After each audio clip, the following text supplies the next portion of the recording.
Assalamualaikum warahmatullahi wabarakatuh. Baik, di sini kami akan mempresentasikan hasil dari kerja kelompok kami, yaitu kami dari kelompok 6 yang beranggotakan Faisal Fikri, saya sendiri, Laila Fitriani, Siti Rauda Nurhalizah, dan juga Yunita Fitriani, dengan mata kuliah penilaian pembelajaran PKN SD 1. Baik, kita akan memasuki pada materi yang pertama. Materi yang pertama yaitu A. Standar penilaian kelompok mata pelajaran kewarganegaraan dan kepribadian. Tes tertulis adalah suatu teknik penilaian yang menuntut jawaban secara tertulis, baik berupa pilihan atau isian. Observasi atau pengamatan adalah teknik penilaian yang dilakukan dengan menggunakan indera secara langsung. Penugasan adalah suatu teknik penilaian yang menuntut peserta didik melakukan kegiatan tertentu di luar kegiatan pembelajaran di kelas. Tes lisan dilaksanakan melalui komunikasi langsung antara peserta didik dengan penguji dan jawaban diberikan secara lisan. Penilaian portofolio adalah penilaian yang dilakukan dengan cara menilai kumpulan karya-karya peserta didik. Jurnal merupakan catatan pendidik selama proses pembelajaran yang berisi informasi, hasil pengamatan terhadap kekuatan dan kelemahan peserta didik.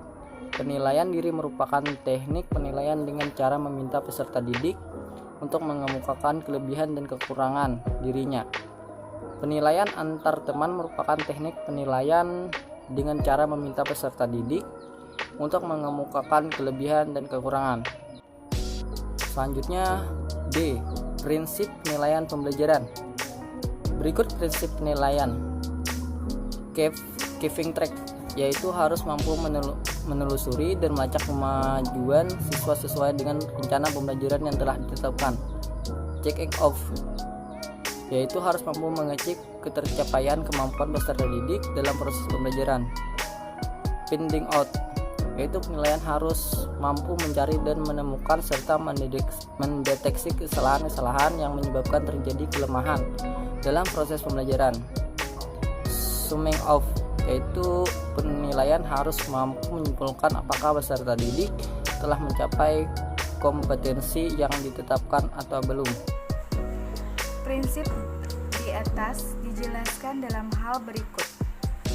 1. Sahih, berarti penilaian didasarkan pada data yang mencerminkan kemampuan yang diukur.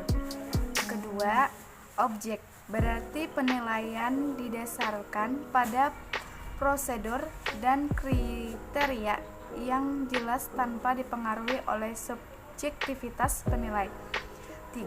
Adil, berarti penilaian tidak menguntungkan atau merugikan peserta didik. Keempat, terpadu, berarti penilaian oleh pendidik merupakan salah satu komponen kegiatan pembelajaran. Kelima, pembuka, berarti prosedur penilaian, kriteria penilaian, dan dasar pengambilan keputusan dapat diketahui oleh pihak yang berkepentingan. Keenam, menyeluruh dan berkesinambungan, berarti penilaian mencakup semua aspek kompetensi dengan menggunakan berbagai teknik penilaian yang sesuai. Ketujuh, sistematis, berarti penilaian dilakukan secara berencana dan bertahap dengan mengikuti langkah-langkah baku. Kedelapan, beracuan kriteria, berarti penilaian didasarkan pada ukuran pencapaian kompetensi yang ditetapkan. Kesembilan, akuntabel, berarti penilaian dapat dipertanggungjawabkan baik dari segi teknik, prosedur maupun hasilnya. Penilaian hasil belajar peserta didik pada jenjang pendidikan dasar dan menengah didasarkan pada prinsip-prinsip sebagai berikut. 1. Objektif, berarti penilaian berbasis pada standar dan tidak dipengaruhi oleh faktor subjektivitas penilai. 2. Terpadu, berarti penilaian oleh pendidik dilakukan secara terencana, menyatu dengan kegiatan pembelajaran dan berkesinambungan. Yang ketiga, ekonomis, berarti penilaian yang efisien dan efektif dalam perencanaan, pelaksanaan, dan pelaporannya. Yang keempat, transparan. Berarti prosedur penilaian, kriteria penilaian, dan dasar pengambilan keputusan dapat diakses oleh semua pihak. Yang kelima, akuntabel. Berarti penilaian dapat dipertanggungjawabkan kepada pihak internal sekolah maupun eksternal untuk aspek teknik, prosedur, dan hasilnya. Keenam, edukatif. Berarti mendidik dan memotivasi peserta didik dan guru.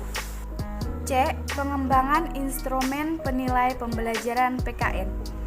Pengembangan instrumen penilaian PKN proses belajar mengajar merupakan suatu proses yang mempunyai tujuan.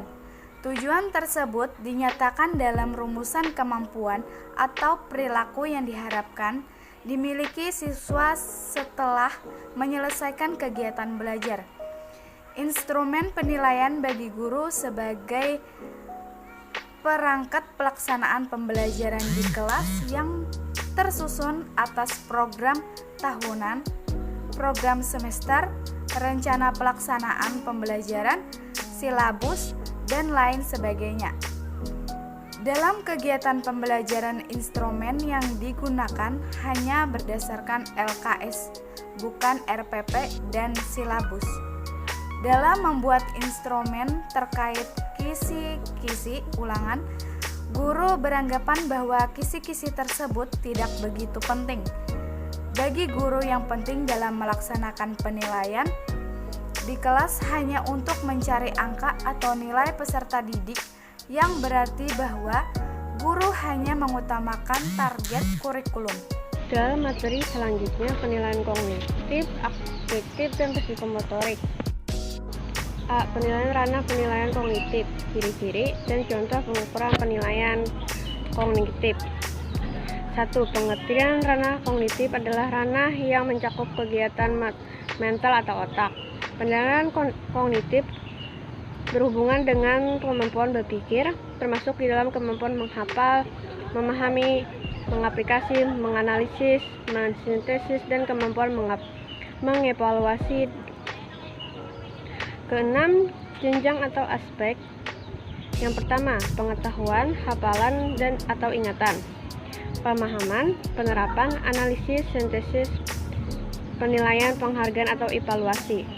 Yang kedua, ciri-ciri ranah penilaian kognitif. Aspek kognitif adalah subtaxonomi yang mengungkapkan tentang kegiatan mental yang sering berawal dari tingkat pengetahuan sampai ke tingkat yang paling tinggi, yaitu evaluasi. Aspek kognitif terdiri atas 6 tingkatan dengan aspek belajar yang berbeda-beda. Yang pertama, tingkat pengetahuan, tingkat pemahaman, penerapan, analisis, dan sintesis, dan yang terakhir tingkat evaluasi. Materi yang ketiga, contoh pengukuran ranah penilaian kognitif. Bentuk tes kognitif. Yang pertama, bentuk tes atau pertanyaan lisan, pilihan ganda, uraian objektif, uraian non-objektif atau uraian bebas, jawaban atau lisan isian singkat, menjodohkan, portofolio, dan terakhir performance. Cakupan yang diukur dalam ranah kognitif. Yang pertama, ingatan, pemahaman, penerapan, analisis, sintesis, dan yang terakhir evaluasi. Yang B, pengertian ranah efektif, ciri-ciri dan contoh pengukuran ranah penilaian efektif. Yang pertama, pengertian ranah penilaian efektif. Ranah afektif adalah ranah yang berkaitan dengan sikap dan nilai. Ranah afektif mencakup watak, perilaku seperti perasaan, minat, sikap, emosi, dan nilai. Beberapa pakar mengatakan bahwa sikap seorang dapat diramalkan perubahannya bila seseorang telah memiliki kekuasaan kognitif tingkat tinggi.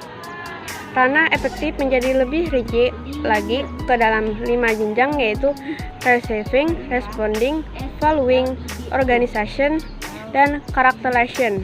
Yang kedua, ciri-ciri ranah afektif, pemikiran atau perilaku harus memiliki 2 kriteria untuk diklasifikasikan sebagai ranah afektif. Pertama, perilaku melibatkan perasaan dan emosi seseorang.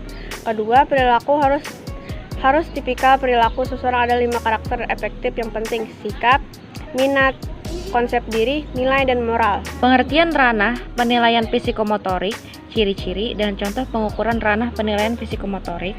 1. Pengertian ranah penilaian psikomotor. Ranah psikomotor merupakan ranah yang berkaitan dengan skill atau kemampuan bertindak setelah seseorang menerima pengalaman belajar tertentu. Ranah psikomotor adalah ranah yang berhubungan dengan aktivitas fisik. Yang kedua, ciri-ciri ranah penilaian psikomotor. Ranah psikomotor berhubungan dengan hasil belajar yang mencapainya melalui keterampilan manipulasi yang melibatkan otot dan kekuatan fisik. 3. Contoh pengukuran ranah penilaian psikomotor. Tes untuk mengukur ranah psikomotor adalah tes untuk mengukur penampilan atau kinerja yang telah dikuasai oleh peserta didik. Tersebut berupa tes simulasi, tes unjuk kerja, identifikasi, paper and pencil. Dalam ranah psikomotorik yang diukur meliputi 1. Gerak refleks. Yang kedua, gerak dasar fondamen. 3. Keterampilan bersepitual, diskriminasi kinestetik, diskriminasi visual, diskriminasi auditoris, diskriminasi taktis, keterampilan berseptual yang terkoordinasi. Yang keempat, keterampilan fisik.